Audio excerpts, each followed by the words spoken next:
Welcome to the program. It's a great joy and privilege for me to be with you on this program. இந்த நிகழ்ச்சிக்கு உங்களை அன்போடு கூட வரவேற்கிறேன். இந்த நிகழ்ச்சியிலே உங்களோடு இணைந்திருப்பதில் மிகுந்த மகிழ்ச்சி அடைகிறேன். Let's bow our heads and pray. நாம் தலைகளை தாழ்த்தி ஜெபிப்போம். Most gracious Heavenly Father, we thank you for this time as we come around your word. Holy Spirit of God, speak to us through your word. மகா கிருபை நிறைந்த எங்கள் அன்பின் பிதாவே, இந்த வேளையிலே உம்முடைய வார்த்தைக்கு நேராய் நாங்கள் கடந்து வருகிறோம். பரிசுத்த ஆவியானவரே, உம்முடைய வார்த்தையை கொண்டு எங்களோடு பேசி அருளும்படியாய் ஜெபிக்கிறோம். Bless and touch and meet every need. In Jesus' precious name. Amen. ஆசீர்வதியும் தொடும் எல்லா தேவைகளையும் சந்தியும் இயேசு கிறிஸ்துவின் நாமத்தில் ஜெபிக்கிறோம் பிதாவே, ஆமென். The reading is taken from Psalm 121. 121ஆம் சங்கீதத்திலிருந்து நாம் இன்றைக்கு பார்க்க இருக்கிறோம். I lift up mine eyes unto the hills, from whence cometh my help. My help cometh from the Lord, which made heaven and earth. He will not suffer thy foot to be moved. He that keepeth thee will not slumber. Behold, he that keepeth Israel shall neither slumber nor sleep. The Lord is thy keeper. The Lord is thy shade upon thy right hand. Sun shall not smite thee by day, nor the moon by night. The Lord shall preserve thee from all evil. He shall preserve thy soul. The Lord shall preserve thy going out and thy coming in from this time forth and even forevermore. 121ஆம் சங்கீதம் 1ஆம் வசனம். ஆரோகண சங்கீதம். எனக்கு ஒத்தாசை வரும் பர்வதங்களுக்கு நேராக என் கண்களை ஏறெடுக்கிறேன். வானத்தையும் பூமியையும் உண்டாக்கின கர்த்தரிடத்திலிருந்து எனக்கு ஒத்தாசை வரும். 3ஆம் வசனம். உன் கால்களை தள்ளாட ஒட்டார், உன்னை காக்கின்றவர் உறங்கார். 4ஆம் வசனம். இதோ இஸ்ரவேலை காக்கிறவர் உறங்குவதும் இல்லை தூங்குகிறதும் இல்லை. கர்த்தர் உன்னை காக்கிறவர், கர்த்தர் உன் வலது பக்கத்திலே உனக்கு நிழலாயிருக்கிறார். 6ஆம் வசனம். பகலிலே வெயிலாகிலும் இரவிலே நிலவாகிலும் உன்னை சேதப்படுத்துவதில்லை. 7ஆம் வசனம். கர்த்தர் உன்னை எல்லா தீங்குக்கும் விலக்கி காப்பார், அவர் உன் ஆத்துமாவை காப்பார். 8ஆம் வசனம். கர்த்தர் உன் போக்கையும் உன் வரத்தையும் இது முதற்கொண்டு என்றென்றைக்கும் காப்பார். We're going to look at Psalm 121. இந்த நாளிலே சங்கீதத்தின் புஸ்தகம் 121ஐ பார்க்க இருக்கிறோம். Here in this psalm we see that the promise of God is that he will help us, he will keep us, and he will preserve us. இந்த 2025 வாக்குத்தத்த வார்த்தையாக தேவன் கொடுக்கிறது என்னவென்றால், தேவன் நம்மை காக்கிறவர், நமக்கு உதவி செய்கிறவர், நம்மை பாதுகாக்கிறவர். You know, psalmist has a grandeur vision of God who is the maker of heaven and earth. காரனாகிய தாவீது இங்கே குறிப்பிட்டு சொல்கிறார், வானத்தையும் பூமியும் உண்டாக்கின தேவன் என்று. The Lord can be trusted to help us, keep us, and preserve us from all evil. எல்லா தீங்குக்கும் விலக்கி நம்மை பாதுகாக்கவும் மீட்கவும் நம்மை வைக்கவும் தேவன் போதுமானவராய் இருக்கிறார். You know, this psalm has a title, A Song of Degrees. இந்த சங்கீதத்தின் பெயர் என்னவென்றால் ஆரோகண சங்கீதம். New King James Version it says Song of Ascents. இது ஆசாப்பின் சங்கீதமாய் காணப்படுகிறது. There are about 15 of these psalms starting from Psalm 120. 120 15 காரியங்கள் இதிலே எழுதப்பட்டிருக்கிறது. You know, when Jews made their pilgrimage to Jerusalem 3 times in a year for the major Jewish festivals. முக்கியமான யூதருடைய பண்டிகை நாட்களிலே யூதர்கள் வழிபோக்கர்களாக இப்பேற்பட்ட பிரயாணங்களை 3 முறை செய்வார்கள். As they traveled towards Jerusalem, they would sing these psalms.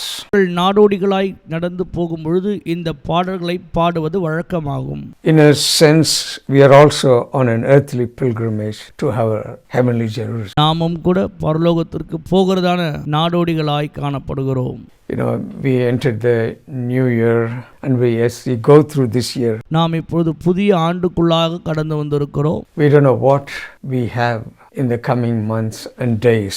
நமக்கு தெரியாது வருகிற நாட்களில் மாதங்களில் கர்த்தர் என்ன காரியங்களை வைத்திருக்கிறார் என்று. That hold for us. நமக்காக வைத்திருப்பவைகள். There may be twists and turns in our lives ahead of the year. இந்த வருடத்தின் முன்னாக அநேக திருப்பு முனைகள் நமக்கு இருக்கலாம். So whatever it is, we see in this psalm என்னவாக இருந்தாலும் இந்த சங்கீதத்தின் புத்தகத்திலே நாம் பார்க்கிறோம் that our help comes from God. நம்முடைய உதவியோ அது தேவனிடத்திலிருந்து மாத்திரமே வரும். And God is our keeper, and Lord is the one who preserves us.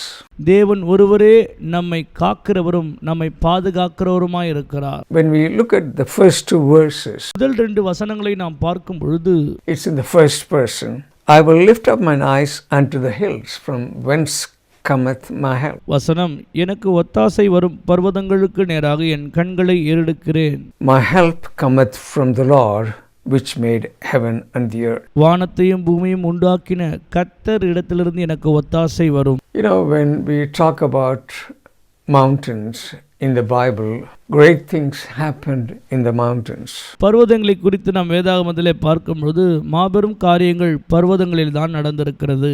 Especially on the mountain tops. Remember the sacrifice of Isaac on Mount Moriah. மலையிலே ஈசாக்கை பலியிட்ட அந்த காரியத்தை நாம் நினைவு கூறுகிறோம். Giving of the law on the Mount of Sinai and transfiguration of the Lord Jesus Christ. Sinai மலையிலே நியாயப்பிரமாணம் நமக்கு கொடுக்கப்பட்டது. ஆண்டவராகிய இயேசு கிறிஸ்து மலை மீது சென்று மறுரூபமாகி காண்பித்தார். Prophet Elijah on Mount Carmel and crucifixion of our Lord Jesus Christ. எலியா தீர்க்கதரிசி கர்மேல் மலையிலே நின்றார். ஆண்டவராகிய இயேசு கிறிஸ்துவும் கொல்கதா மலையின் மேல் ஏறி நமக்காக பலியானார். Here we see that in verse 1, I lift up mine eyes unto the hills.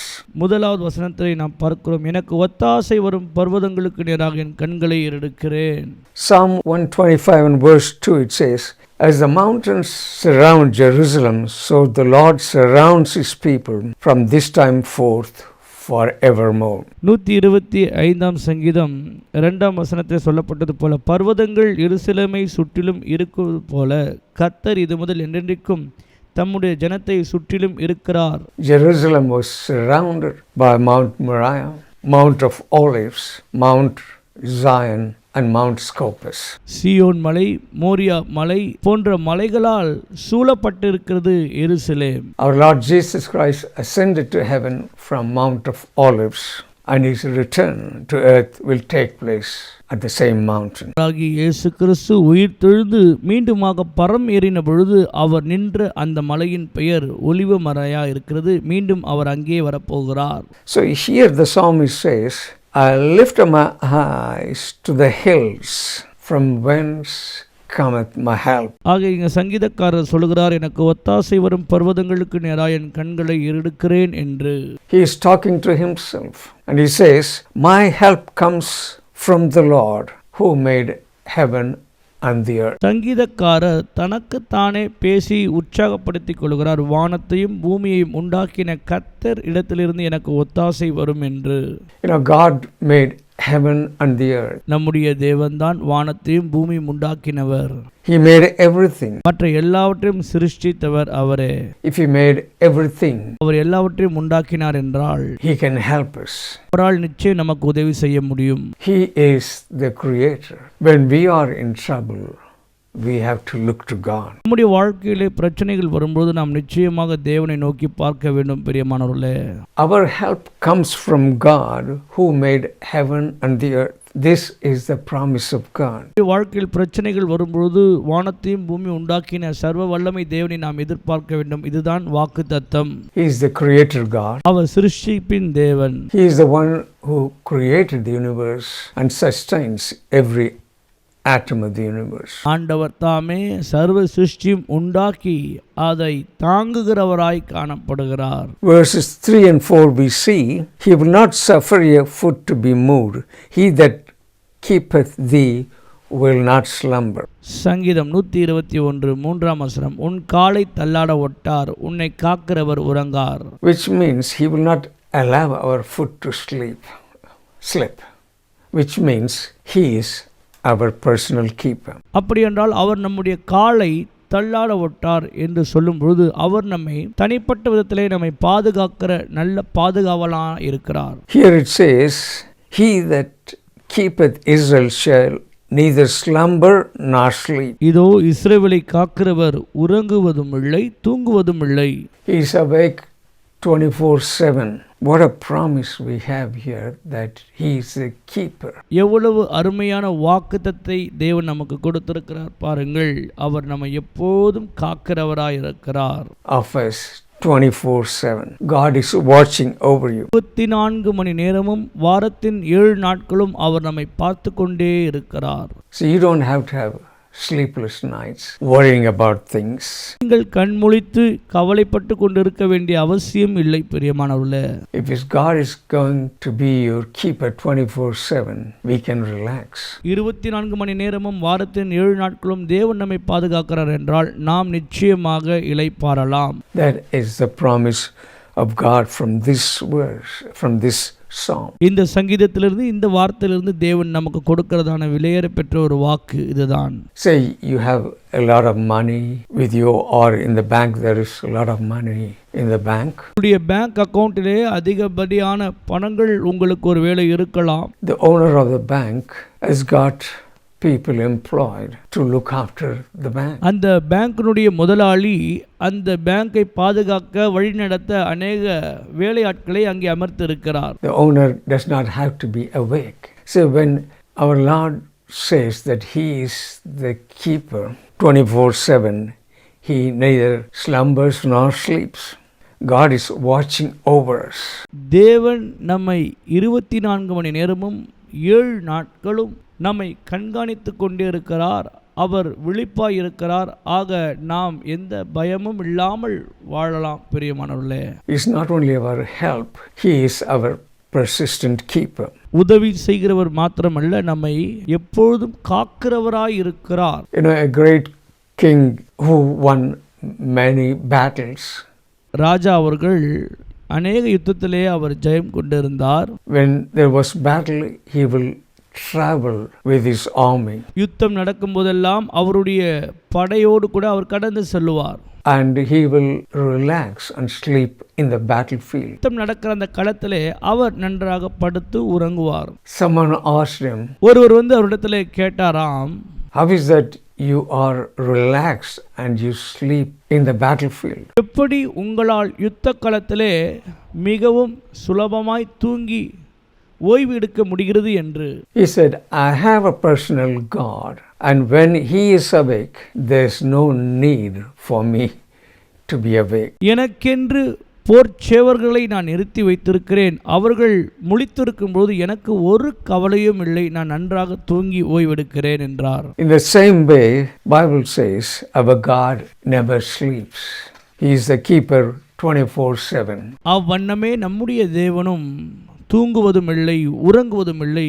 24 மணி நேரமும் வாரத்தின் 7 நாட்களும் நம்மை பாதுகாக்கிற நல்ல தகப்பனாய் அவர் இருக்கிறார். We can relax and take things easy in life. நாம் நன்றாக ஓய்வெடுத்து காரியங்களை சுலபமாக்கிக் கொள்ளலாம். That's God's promise for us.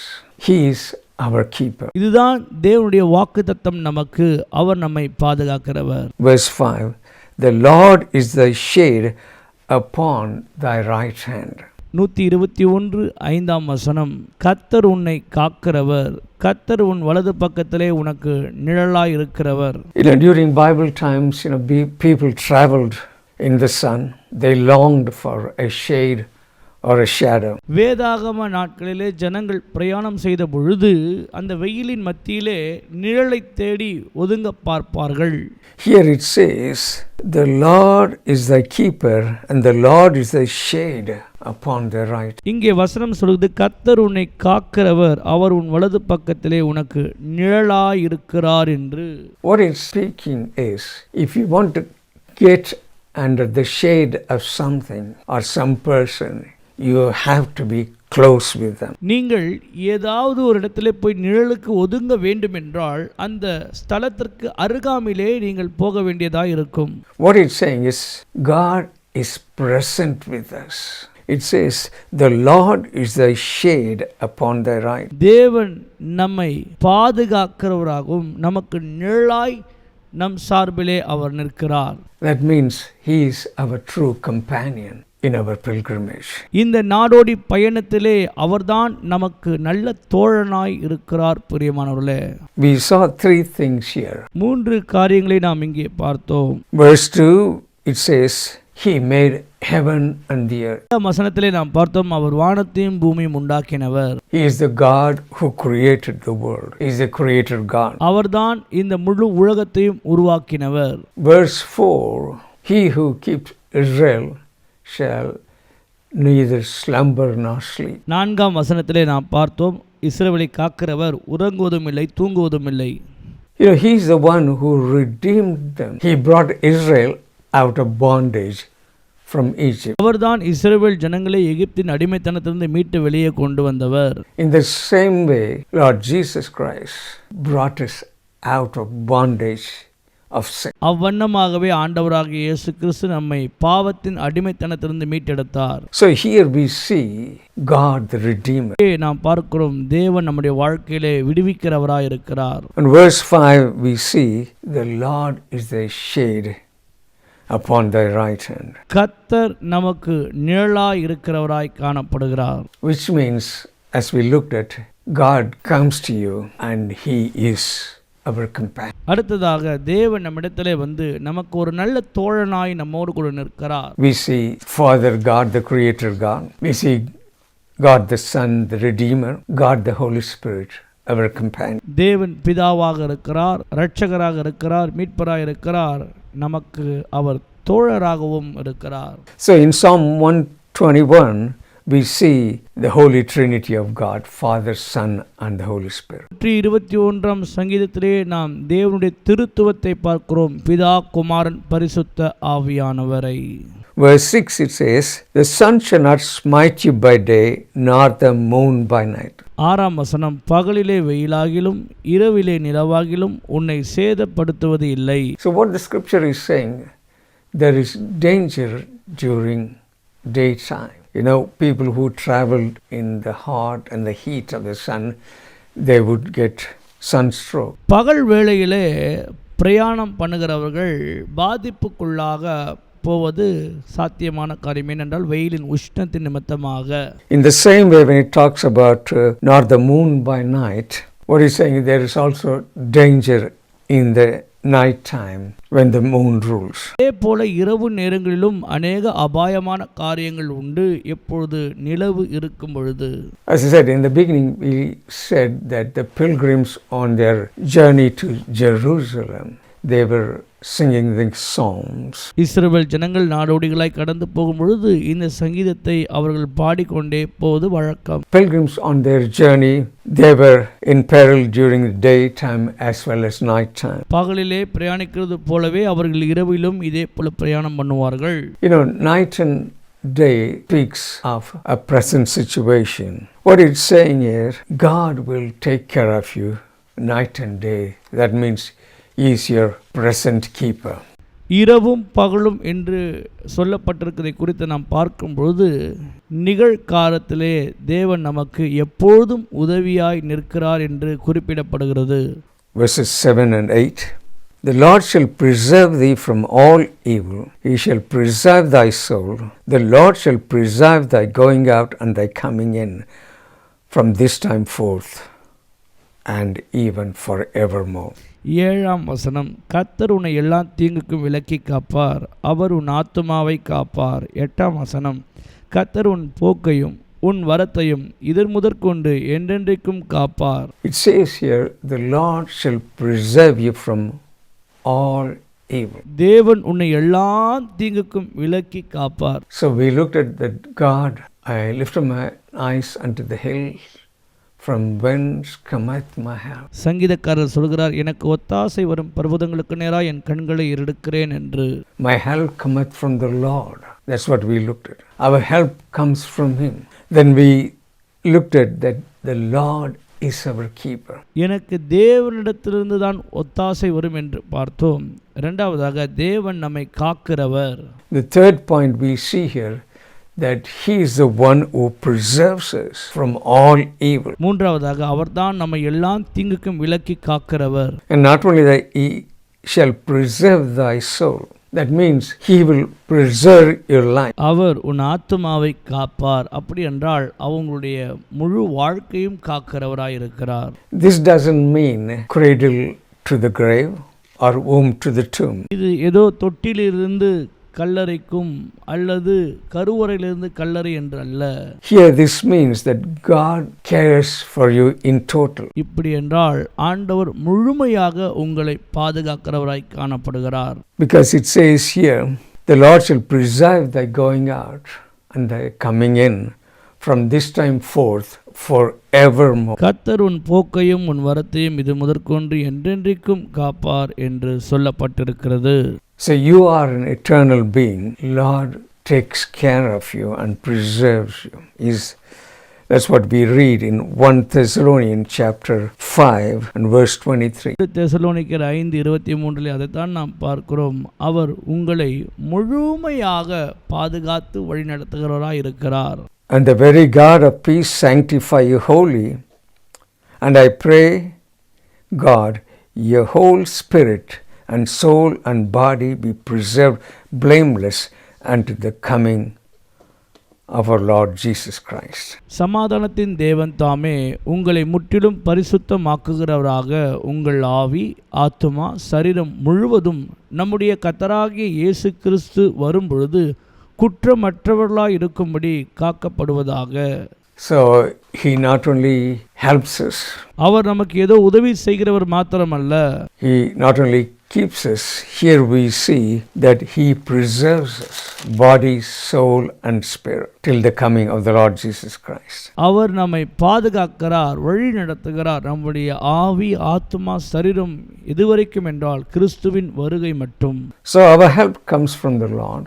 God is my help. The Lord is your keeper. நம்முடைய உதவி தேவனிடத்திலிருந்து வருகிறது. அந்த தேவன்தாமே நம்மை காக்கிறவராய் இருக்கிறார். He watches over you 24/7. He's a shade for your journey. He will preserve you from all evil. உங்களை எல்லா தீங்கிலிருந்தும் காக்கிறவர் 24 மணி நேரமும் வாரத்தின் 7 நாட்களும் அவர் உங்களை பாதுகாப்பார். உங்களுக்கு நிழலாக அவர் எப்பொழுதும் உங்களுடனே கூட இருக்கிறார். God is our help. தேவன் நமக்கு உதவி செய்கிறவர். God is our keeper. தேவன் நம்மை காக்கிறவர். God is the one who preserves us. தேவன் நம்மை பாதுகாக்கிறவர். May you experience the promise of God in this. இந்த ஆண்டிலே கொடுக்கப்பட்ட இந்த வாக்குத்தத்தத்தை நீங்கள் அனுபவிப்பீர்களாக. Let's bow our heads and pray. நாம் தலைகளை தாழ்த்தி ஜெபிப்போம். Loving Heavenly Father, we thank you for this time. Lord, thank you for speaking to us through your word. Lord, I pray you will strengthen each believer as they go through life. Lord, they will experience difficult times. ஆண்டவரே, உம்முடைய வல்ல நாமத்துக்காக ஸ்தோத்திரம். எங்களோடு கூட நீ தொடர்ந்து பேசி கொண்டிருக்கிற உம்முடைய வார்த்தைக்காக நன்றி ஆண்டவரே. ஒவ்வொரு விசுவாசிகளுக்காகவும் நான் ஜெபிக்கிறேன். அவர்கள் வாழ்க்கையிலே கடந்து போகிறதான எல்லா சோதனையான காலங்களில் இருந்து they can look up when they are in trouble. Your promises that your help comes from you.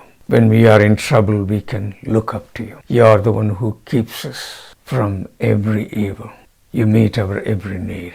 Not only that, you will preserve us going out and coming in from this time forth forevermore. ஆண்டவரே, உம்முடைய ஜனங்களுடைய வாழ்க்கையில் கடினமான சூழ்நிலைகள் ஊடாய் அவர்கள் கடந்து செல்லும் பொழுது இந்த ஆண்டிலே அவர்கள் இந்த வாக்குத்தத்த வசனத்தை நினைவு கூர்ந்து உம்மிடத்தில் ஜெபிக்கும் பொழுதெல்லாம் உம்முடைய உதவி அவர்களுக்கு கிடைக்கும்படியாக ஜெபிக்கிறோம். அவர்கள் வாழ்க்கையில் காணப்படுகிற எல்லா தேவைகளையும் கர்த்தர் சந்தியும். எனக்கு ஒத்தாசை வரும் தேவனிடத்திலிருந்து எனக்கு உதவி வரும் என்று நாங்கள் பார்த்தோமே. நீர் எங்களை காக்கிறவரும் எங்களை பாதுகாக்கிறவரும் எங்களை நடத்துகிற நல்ல தேவனாக இருக்கிறீர். Help us, Lord. Put our trust in you and look to you. In Jesus' precious name. Amen. ஆண்டவரே, எங்களுக்கு உதவி செய்யும். உம்முடைய வார்த்தை மீது நம்பிக்கை வைக்க எங்களுக்கு உதவி செய்யும். ஆசீர்வதியும். இயேசுவின் நாமத்தில் பிதாவே, ஆமென். May God's presence and peace be with you. தேவனுடைய பிரசன்னமும் அவருடைய சமாதானமும் உங்கள் அனைவரோடு கூட இருப்பதாக.